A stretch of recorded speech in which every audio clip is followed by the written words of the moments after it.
Então, senhores ministros, para terminar, eu quero dizer o seguinte: eu entendo a gravidade de tudo que aconteceu no 8 de janeiro, mas não é possível que se queira imputar a responsabilidade ao presidente da República, o colocando como líder de uma organização criminosa, quando ele não participou dessa questão do 8 de janeiro. Pelo contrário, ele a repudiou.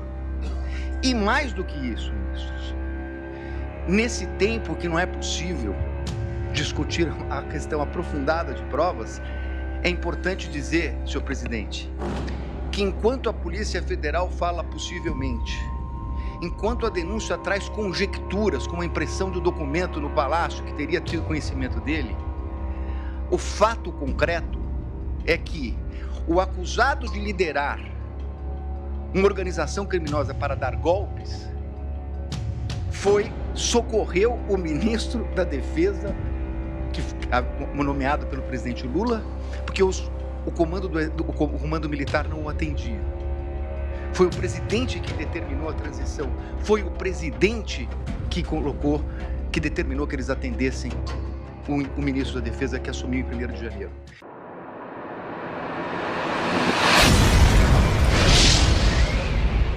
Eu já enfrentei criminoso com fuzil e sei o que é trocar tiro com vagabundo, sei o que é perder um colega de trabalho, sei o que é ir no cemitério e ver a família de um policial chorando e vocês do Direitos Humanos não fazem nada. Deus, pátria, família e liberdade. Excelentíssimo senhor presidente, ministro Cristiano Zanin, da primeira turma do Supremo Tribunal Federal, excelentíssimo senhor ministro Alexandre de Moraes, eminente relator do presente caso, excelentíssima ministra Carmen Lúcia, decana dessa turma e vice-decana do tribunal, excelentíssimo ministro Luiz Fux, excelentíssimo ministro Flávio Dino, cumprimento também o excelentíssimo Procurador-Geral da República, senhoras e senhores. Senhor presidente, eu inicio a minha sustentação dizendo que o presidente Jair Bolsonaro foi o presidente mais investigado da história do país. Uma investigação que perdurou por anos, que começa com o objetivo de investigar uma live de 4 de agosto de 2021, em que se autoriza a quebra de uma nuvem do seu ajudante de ordens, Coronel Cid, que hoje é delator, que perdura por meses essa investigação da quebra, com vários objetos diferentes. Num primeiro momento, verificava-se a live, numa investigação determinada pelo TSE. No segundo momento, investigava-se o cartão corporativo, os gastos do presidente e da então primeira-dama. Depois investigou-se até uma questão de emendas, para se chegar numa questão de vacinas. Portanto, não havia um objeto específico. E por que eu estou tratando disso, senhor presidente? Porque o inquérito das vacinas é a gênese de todo este caso, onde ocorreu a prisão e depois a colaboração do Coronel Cid. E o que se achou, senhor presidente, depois de tudo isso? Que foram determinadas buscas e apreensões, foi feita a quebra de nuvens, o presidente foi investigado, buscas e apreensões. O que se achou com o presidente? Absolutamente nada. E com todo o respeito e com toda a vênia, ilustre Procurador-Geral da República, eu contesto essa questão do documento achado no do Partido Liberal. Há, inclusive, no meu colega Paulo Bueno, uma ata notarial de que ele enviou para o presidente da República aquele documento. Então, esse documento não foi achado. Com o presidente não se achou absolutamente nada. A partir daí, restava a versão do delator, com uma minuta que estava no seu telefone tratando de uma questão de estado de sítio, e mais absolutamente nada. Então, vem a denúncia. E a denúncia é feita, efetivamente, com duas novidades. Porque, com o estado de sítio, e baseado na palavra exclusiva do delator, seria difícil a propositura de uma ação penal. Então, traz-se uma narrativa que vem, efetivamente, do começo de atos de pronunciamentos do presidente da República, pronunciamentos públicos, e depois o 8 de janeiro. Sobre esse primeiro momento, senhor presidente, eu me permito até fazer uma digressão sobre o mérito antes de tratar das preliminares, mas é importante dizer que, sobre esse primeiro momento, nós temos efetivamente uma acusação do Procurador-Geral da República de 2 artigos gravíssimos do Código Penal que tratam do golpe, e de golpe contra as instituições democráticas e contra o governo legitimamente eleito. Mas um minutinho só, estamos tratando de uma execução que se iniciou em dezembro de 21, tratando do crime do governo legitimamente eleito. Qual era o governo legitimamente eleito? O dele. Então, esse crime é impossível, com todo respeito. Falar-se em execução de crime contra o governo legitimamente eleito, que era o dele. O governo legitimamente eleito veio no final do ano de 22, com as eleições. Então, como se falar em tentativa, em início da execução? E mais, como se falar em início de execução por pronunciamentos e lives, quando os 2 tipos penais têm elementares do tipo a violência ou a grave ameaça? Não existia violência nem grave ameaça. Então é impossível falar dessa execução. Como eu disse, é porque não existia nenhum elemento, então começa uma narrativa a respeito de pronunciamentos públicos, para terminar no 8 de janeiro, que nem a Polícia Federal, que utilizou, como lembrou meu colega, mais de 90 vezes a expressão possivelmente, que não havia certeza, nem a Polícia Federal, que se utilizou dessas possibilidades, afirmou a participação dele no 8 de janeiro.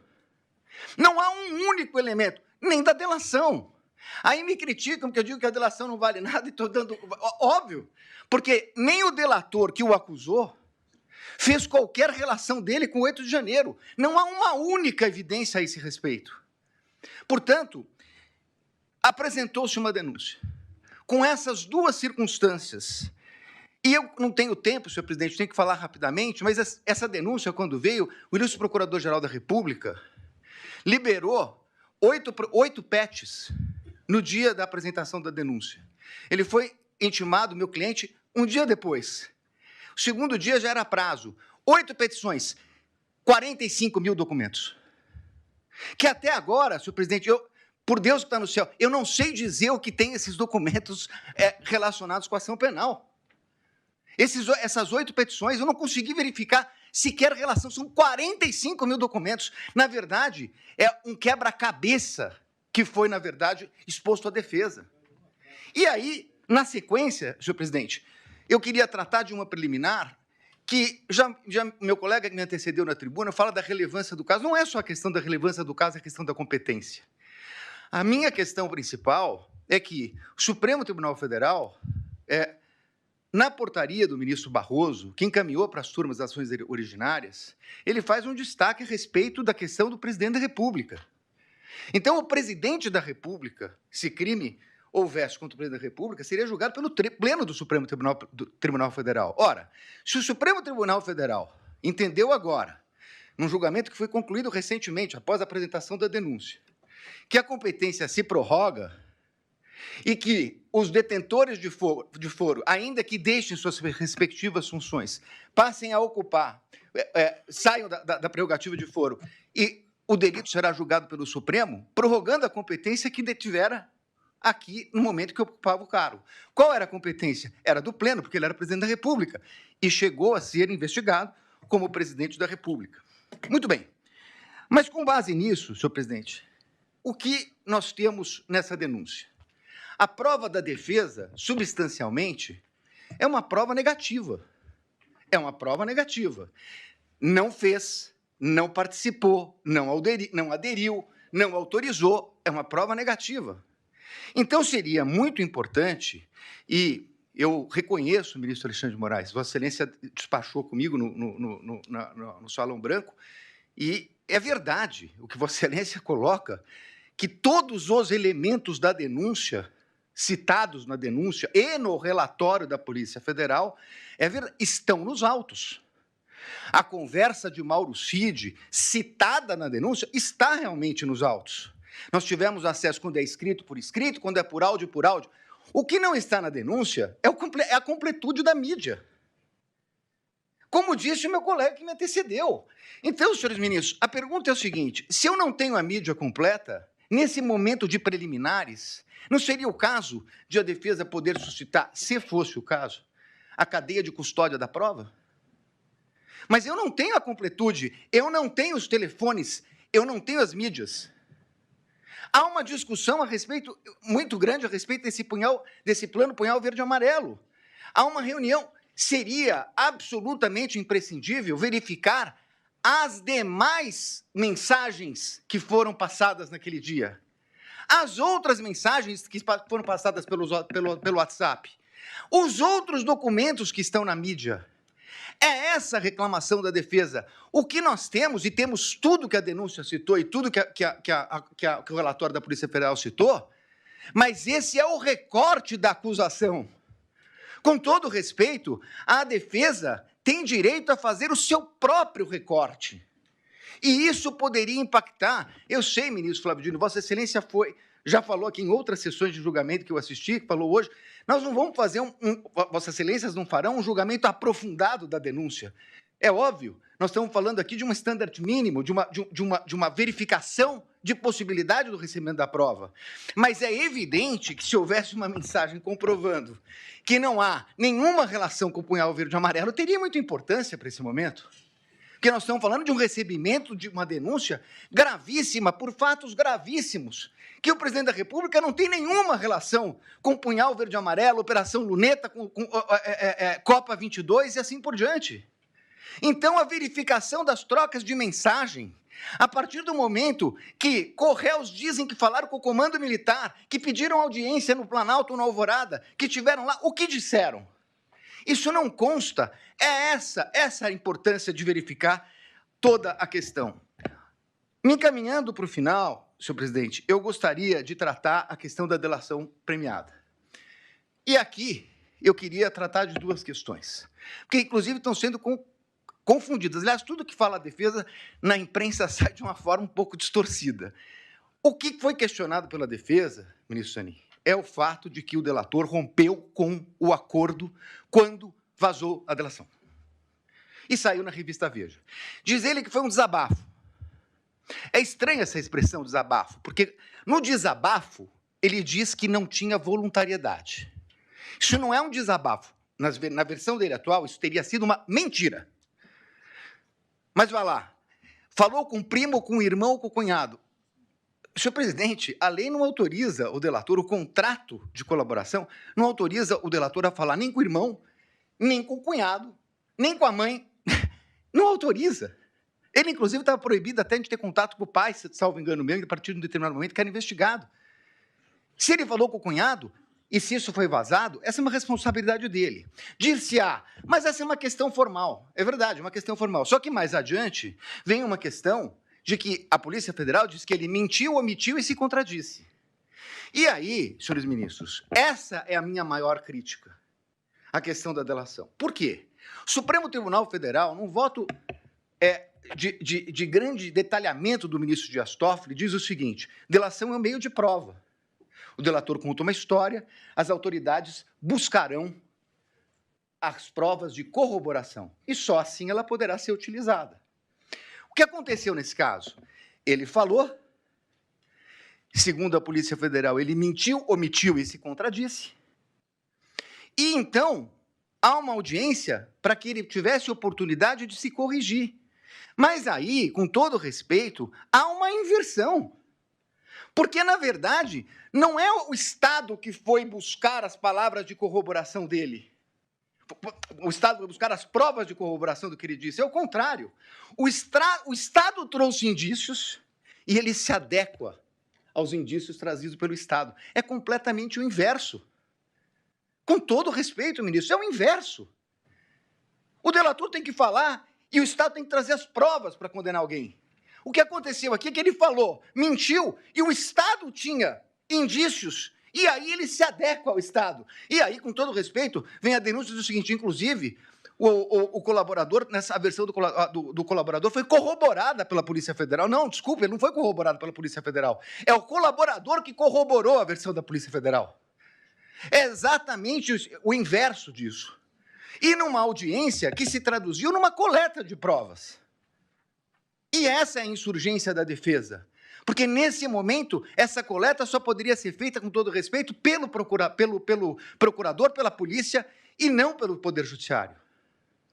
Então, senhores ministros, para terminar, eu quero dizer o seguinte. Eu entendo a gravidade de tudo o que aconteceu no 8 de janeiro. Mas não é possível que se queira imputar a responsabilidade ao presidente da República, o colocando como líder de uma organização criminosa, quando ele não participou dessa questão do 8 de janeiro. Pelo contrário, ele a repudiou.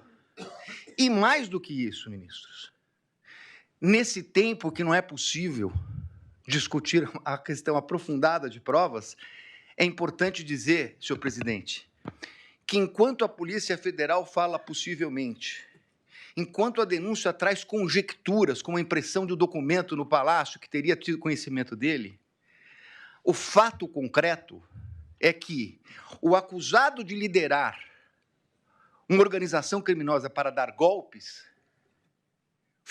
socorreu o ministro da Defesa, nomeado pelo presidente Lula, porque o comando militar não o atendia.